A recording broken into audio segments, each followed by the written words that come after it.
Hello friends, myself Dr. Tapush Shumarpal, and in this video I will be showing you the electrode placement. As few of the viewers, few of the physios, they asked us to show the electrode placement for the radial arm radiculopathy, for the ulnar arm radiculopathy. So as we promised you people that I will be showing you the electrode placement, so this video is for the electrode placement of the different areas. For the, if suppose the patient is having a radial arm radiculopathy, if the patient is having a median arm radiculopathy, or the patient is having a sciatica or the sciatic nerve radiculopathy, where exactly we need to keep the electrodes. There is a lot of areas we need to know. So before we go to the electrode placement for the radiculopathy, so you need to remember whenever the patient is having a radiculopathy, we supposed to use the conventional test. So we will be not using the burst test or any acupuncture type of test. So these parameters, it is for the conventional test, and then in the conventional mode only we will be using the electrode placement for the radiculopathy. Now sometimes few of the people, they used to keep the electrodes here and there, and that's what's the proper outcomes of the electrotherapy, it does not come. So you need to remember where exactly the electrode needed to be kept. The reason why, because the transcutaneous electrical nerve stimulation, it works only on the superficial nerve, it does not have that much of penetration. So you need to know where exactly the nerve is superficial, and according to that where exactly you need to keep the electrode. So come, let's everyone will see that where exactly you need to keep according to the upper limb and the motor limb nerves if the patient is having any type of radicular pain. Come.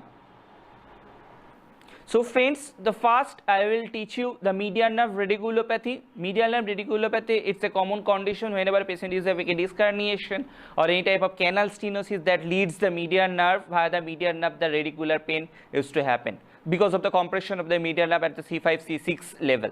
So for the median nerve radiculopathy, where exactly we need to keep the electrodes, that we will learn today. So the first, as we are having a 2-channel electrode, that means the 4 electrodes, so we need to know where is the first electrodes I need to keep. The first one, I am keeping this red electrode, I will be keeping on the contralateral side, that means opposite side of the paraspinal region of the C5, C6. So opposite side of the C5, C6, I will keep the first electrode, that is the red electrode. The second one, for the first channel, I will be keeping on the ipsilateral side, that means the same side. I will be keeping the second electrode of the first channel. So the first electrode over here and the second electrode over here. So that is for the first channel. And for the second channel, if you will ask me that the second channel electrode, the first electrode, the red one, I need to keep over the cubital fossa, where the nerve is more superficial. I need to keep the electrode over the cubital fossa, just over here. And the fourth one, I need to keep the electrode over the carpal tunnel if the patient is having a radicular pain till the finger. So that is the 4th region where you need to keep the electrodes. The number 1 electrode, the red electrode, opposite to the contralateral side, paraspinal region of C6. The second one, ipsilateral side, paraspinal region C5, C6, cubital fossa, and the cubital fossa over here, and the carpal tunnel. So this is the 4 electrode position for your median nerve radiculopathy. Sometimes we can keep the electrodes over here, pronator teres muscle also, and that region also the nerve is superficial. So this is the 4 or 5 spot where what you need to remember whenever you will be treating any patient with a median nerve radiculopathy.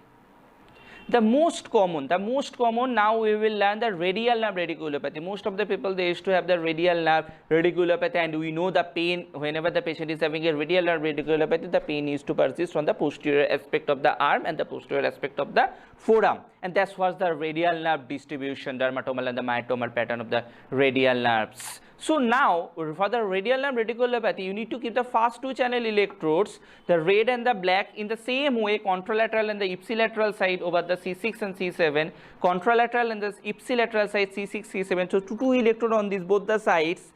And the third electrode, you need to remember the third point, it is the radial groove where the radial nerve is superficial. So where is the radial groove? Between the 2 heads of the triceps muscle, just exactly you can see a dimple like area. This is the radial groove, you can palpate, and that's the radial nerve where it is superficial.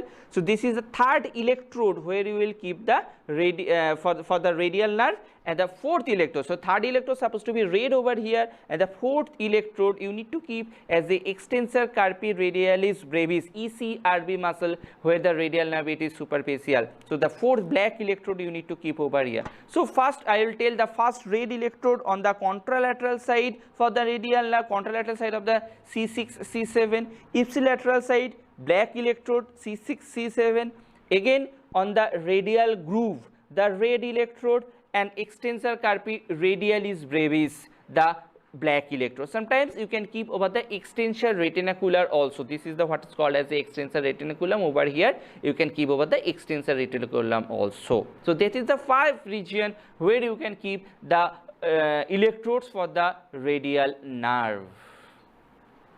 Now for the ulnar nerve, the 4 region where what you need to remember, again in the same way, contralateral and the ipsilateral. Contralateral side red electrode you need to keep over the C6 C7 C8 region, ipsilateral side black electrode C6 C7 C8 region. Now for the second channel, the red electrode you need to keep over the flexor carpi ulnaris muscle. Flexor carpi ulnaris is over here, and in this forearm region you can keep the third electrode, that is the red electrode. So you need to remember this red electrode needed to be kept over the flexor carpi ulnaris muscle, and the fourth one you can keep over the ulnar side of the flexor reticulum. Ulnar side of the flexor reticulum, that's supposed to be the fourth electrode. So for the ulnar nerve, the 4 region, one is the contralateral side, one is the ipsilateral side. Contralateral side red, ipsilateral side black, flexor carpi ulnaris muscle, that is the again red, and towards the ulnar border of the flexor retinaculum, that is the 4. And the last, that's the sciatic nerve radiculopathy, most common. Lot of people used to have this condition. It's called sciatica, and the radicular pain is to radiate towards the lower limb from the posterior aspect of the thigh via the sciatic nerve and its branches. So it can radiate via the tibial nerve to the toes. So now we will teach you how exactly we'll keep the electrodes for the sciatica. So the way you need to keep the electrodes for the sciatic nerve, first the red electrode of the first one is the red electrode. You need to keep the red electrode towards the contralateral side L4 L5 region. So if I am having right side radiculopathy, the first red electrode you need to keep the left side L4 L5 2 centimeter apart from the main spinous process of the L4 L5. You need to keep the first electrode.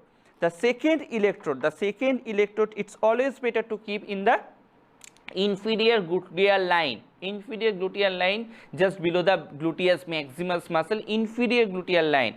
But if sometimes if it is difficult for you to keep in the inferior gluteal line, you can keep the black electrode of the first channel over the popliteal fossa. That is the superior angle of the popliteal fossa, 2 centimeter above from the mid portion of the popliteal fossa. You need to keep the second electrode. You can keep either in the inferior gluteal line or you can keep in the popliteal fossa. The third electrode, that means the second channel red electrode, you will keep over the fibular head.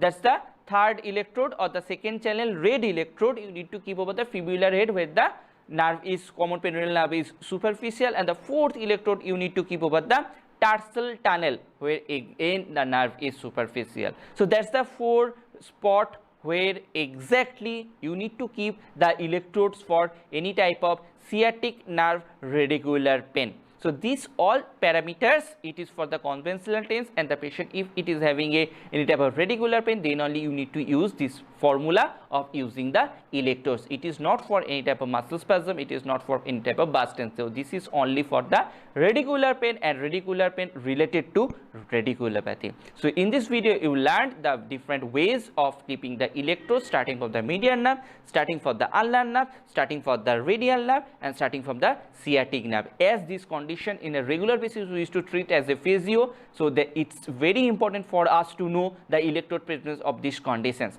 Thank you, and don't forget to subscribe this channel, don't forget to like this channel. Thank you everyone.